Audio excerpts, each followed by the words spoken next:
Kamu itu mata ada di mana, hah? Lantai disapu, dipel, kok asal lewat saja. Lihat tuh, debu masih menebal di sudut sana. Kamu kerja apa cuma numpang makan di rumah orang? Loh, Mak Ina, mari duduk dulu, Mak. Jangan berdiri di situ. Nggak usah disuruh duduk. Nanti kursinya kotor. Lagian dia cuma sebentar kok. Nah, Ayu, Lastri itu kerja buat bantu pengobatan bapaknya. Kalau ada salah, ya dinasihati baik-baik. Aduh, kok airnya rasanya panas, Pak? Kamu ngambil air dari dispenser yang merah ya? Loh, ini air dingin, yuk. Lihat ini, gelasnya saja sampai berembun. Masa air dingin rasanya panas? Astagfirullah, panas, Pak. Manusia seringkali berlari mencari bantuan sesama saat badai mulai menerjang.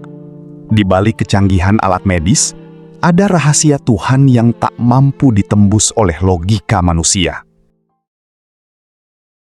Aneh, benar-benar aneh. Gimana, dokter? Apa ada radang parah? Kenapa rasanya kayak dibakar? Itu dia masalahnya, Bu Ayu. Secara fisik, tenggorokan ibu sangat bersih. Tidak ada kemerahan, tidak ada luka. Kelenjar getah bening juga normal. Tidak ada tanda-tanda infeksi sama sekali. Tapi dok, istri saya sampai tidak bisa minum air sejak semalam. Katanya setiap kali air masuk, rasanya seperti air mendidih. Secara medis, saya tidak menemukan alasan kenapa ibu merasa panas. Suhu tubuh ibu juga normal, 36 derajat. Seharusnya ibu sehat-sehat saja. Dokter, jangan bercanda. Saya ini sakit. Apa dokter pikir saya ini acting? Tenggorokan saya perih. Rasanya seperti ada silet yang nyangkut. Saya mengerti rasa sakitnya nyata bagi ibu. Tapi alat saya menunjukkan hasil yang berbeda. Maaf Bu, saya tidak bisa meresepkan obat jika tidak ada penyakit yang terlihat. Lalu kami harus gimana, Dok? Apa perlu ronsen atau cek laboratorium? Silakan kalau mau cek darah. Tapi saya ragu hasilnya akan berbeda. Mungkin ibu sedang banyak pikiran.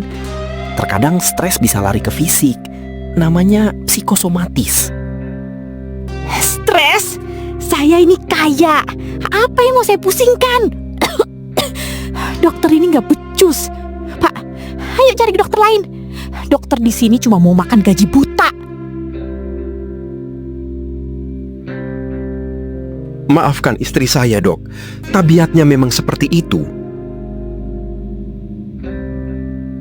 Ayu, tolong. Di rumah sakit pun kamu masih sempat marah-marah. Mungkin ini memang bukan penyakit biasa. Mungkin kamu harus minta maaf sama orang-orang yang pernah kamu sakiti. Minta maaf sama siapa? Sama pembantu dekil itu? Nggak sudi. Ini pasti cuma alergi biasa. Jangan bawa-bawa tahayul ke depan aku.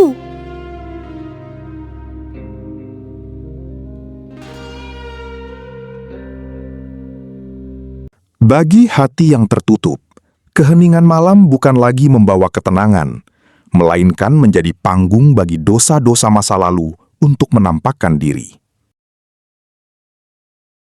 Kenapa rasanya sesak sekali? Perihnya nggak hilang-hilang. Nyonya, kenapa cubit saya? Sakit, Nyonya. Sakit. Siapa itu? Lastri, kamu balik lagi. Kurang ajar ya, berani masuk rumah orang malam-malam. Saya belum makan seharian. Nyonya tega buang nasi saya ke lantai. Saya lapar. Diam! Siapa kalian? Keluar! Jangan main petak umpet sama aku. Ada apa, Yu? Kamu bicara sama siapa? Kok teriak-teriak? Itu! Kamu nggak dengar, Pak? Suara si Siti, suara si Lastri. Mereka ada di dapur. Mereka mau ngerampok rumah kita. Nggak ada siapa-siapa, Yu. Sepi. pintu dapur juga sudah terkunci rapat. Kamu cuma halusinasi. Pengaruh obat dari dokter mungkin. Nggak mungkin. Aku dengar jelas. Mereka nyalah-nyalahin aku. Pak, tenggorokanku panasnya naik ke telinga. Yu, mungkin ini bukan sekedar sakit biasa. Kamu terlalu sering melukai orang dengan ucapanmu. Hati yang penuh amarah itu akhirnya makan tubuhmu sendiri. Diam kamu. Semua orang selalu nyalahin aku. Mereka itu pembantu. Tugasnya nurut. Kenapa sekarang malah aku yang dianggap jahat? Karena mereka manusia, Yu. Mereka punya hati. Kamu boleh jadi majikan, tapi bukan berarti bisa menginjak harga diri orang. Aku gak mau dengar. Aku gak mau. Tolong aku saja dulu. Dadaku sesak. Lidahku panas. Tolong ambilin es lagi. Sudah 3 kantong es kamu habiskan dari tadi siang. Tapi panasnya gak hilang juga kan? Aku takut, Pak. Badanku rasanya aneh. Karena yang terbakar bukan kulitmu, Yu, tapi dosa dari lisanmu sendiri. Kalau kamu mau ceramah terus, keluar saja. Aku gak butuh dikuliahi saat begini. Baik, Bapak mau ambil air wudhu. Mau minta ampun sama Allah. Siapa tahu rumah ini masih diberi belas kasihan. Papa, jangan tinggalin aku. Astagfirullah. Sakit, sakit, seperti yang kau beri pada kami. Wah, lidahku panas. Panas banget. Rasanya kayak disayat-sayat. Wah, wah, apa ini? Malam itu juga, bukannya mencari kesembuhan pada Yang Maha Kuasa, Ayu justru melangkah menuju kegelapan yang lebih dalam, mengira uangnya bisa membeli ketenangan jiwa. Sakitmu ini bukan sembarang sakit, Nyai. Ada ribuan jarum tak kasat mata yang tertancap di lidah dan kerongkonganmu. Tolong, Mbah, buang jarum itu. Saya bayar berapapun. Oh, asal panas ini hilang. Ini kiriman dari orang-orang yang kamu sakiti hatinya. Doa mereka menjadi duri dalam darahmu. Kamu mau sembuh? Oh, Mbah, mau banget. Perih sekali. Kayak dikuliti hidup-hidup. Kalau begitu, minum air ini. Tapi ingat, kalau hatimu masih keras, air ini akan jadi api yang membakar habis suaramu.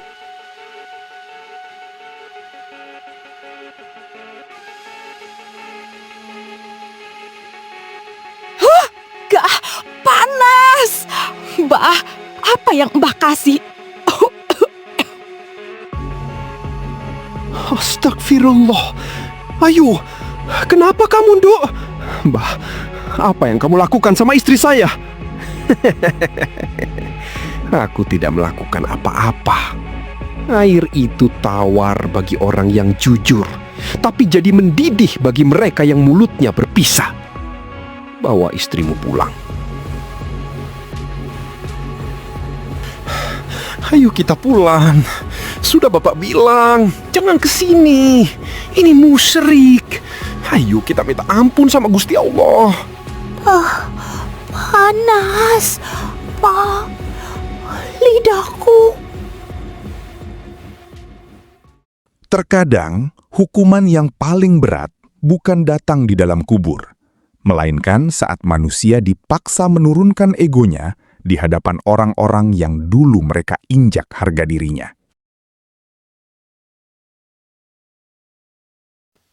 Bapak, Ibu, terutama Mak Inah dan Bu Siti, Lastri, saya meminta kalian datang ke sini bukan untuk membuka aib atau mencari belas kasihan.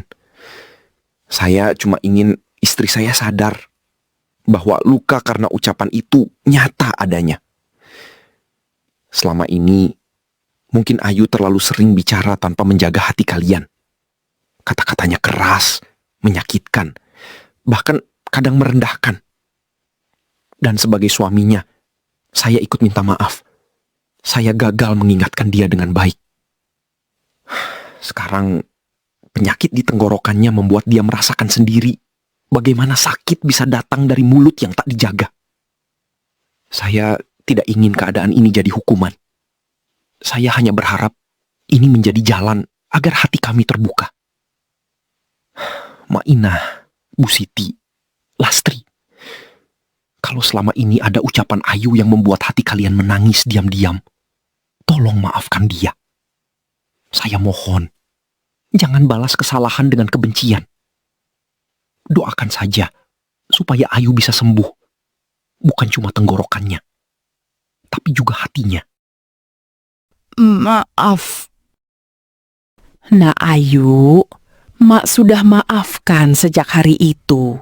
Mak nggak pernah dendam, cuma sedih. Kenapa kamu tega bicara begitu sama orang tua? Siti juga sudah maafkan, Nyonya. Siti nggak pernah benci. Ayu, dengar sendiri kan? Mereka memaafkanmu tanpa menyimpan benci. Sekarang lepaskan balutan di lehermu. Biar kita semua belajar bahwa hati yang meminta maaf dan hati yang memaafkan selalu dibukakan jalan oleh Allah.